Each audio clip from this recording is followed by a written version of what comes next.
What is a wholesale deal?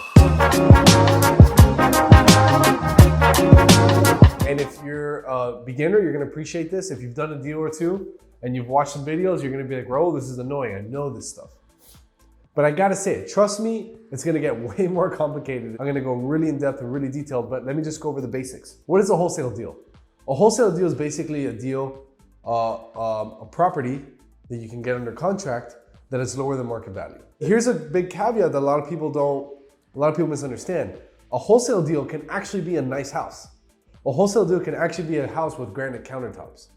A wholesale deal can also be a really ugly house, and a wholesale deal can be a piece of land.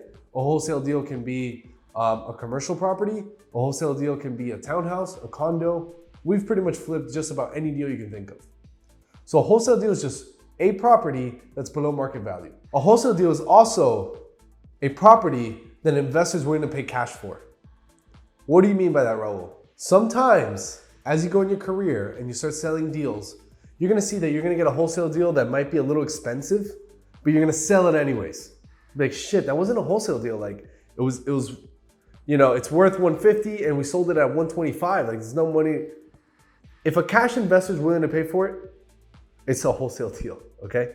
And I'm gonna get into that when we go in the module for dispositions and selling properties, how we do that time and time again. How do we sell these deals at the highest margins and buyers are still thrilled to pay us these prices? I'll get into that, but let's go over an example and I'll give you the formula of what a wholesale deal is right now. We got a $100,000 house that it's worth $100,000. You're gonna multiply that by 70%.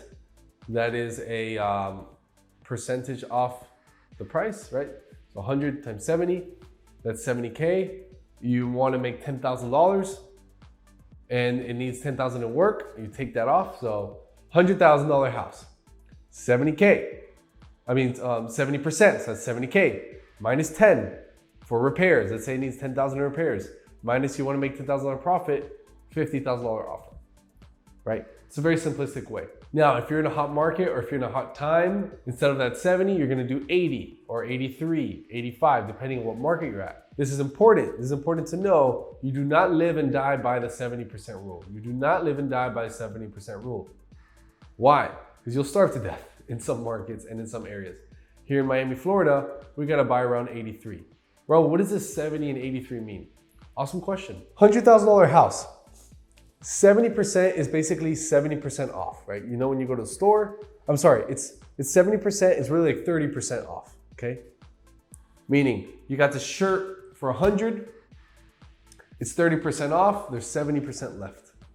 So right now, with that 70% rule, technically you're buying a house at a 30% discount. After you put repairs, it's usually another 10%, so there's about a 20% discount or 20% return that you can get on your money. And typically, industry speaking, as far as doing fix and flips and things like this, 20% return on your investment on doing a fix and flip has been the norm for a long time. This is very market specific and market dependent, but the reason I'm telling you this is so you guys can understand where the formula comes from. Another very easy way to do the formula is, let's say you have this house that you're looking at, right? In your city or whatever. The seller says, hey, I'll only take 150 for it. You're like, crap, but the ARV's, the after repair value is 200,000. After repair value equals, you know, granite countertops, beautiful home, up to date, you know, brand new house. That is an ARV, after repair value. Let's say that the seller only wants 150. You see that the ARV is 200, but you see that there's cash sales, cash investors buying houses there for 160. Let's say there's 3 houses that sold around there, selling at 160.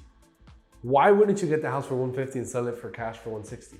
Even if the ARV is 200. A lot of old time wholesalers will say, it's not a deal, don't do it.